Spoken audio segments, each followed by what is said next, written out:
Food photography has the power to instantly grab the attention of your customers and make them crave your product. With a few tips and tricks, your smartphone can become a powerful tool to capture stunning images for your social media, website, or menu. To accentuate the color and textures of food, nothing beats natural light. You can find the best light by placing your food near or next to a window.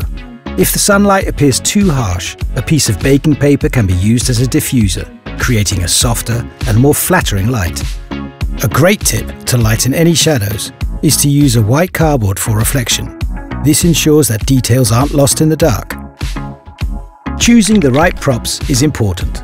Simple and solid colored plates and natural materials, such as wood and stone, can elevate the look of your dish without diverting attention away from it. Make sure that food, plates and cutlery match well. Enhance the visibility of delicious ingredients to offer context and indicate freshness. The composition of your shot is crucial. It guides the viewer's eyes and can make a simple dish look great on social media.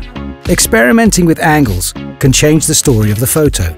A top-down shot works well with dishes like pizza or salads. Side angles are great for burgers, stacks or pancakes. Adjusting exposure, contrast and color temperature can enhance the overall food appeal. But remember, don't overdo it.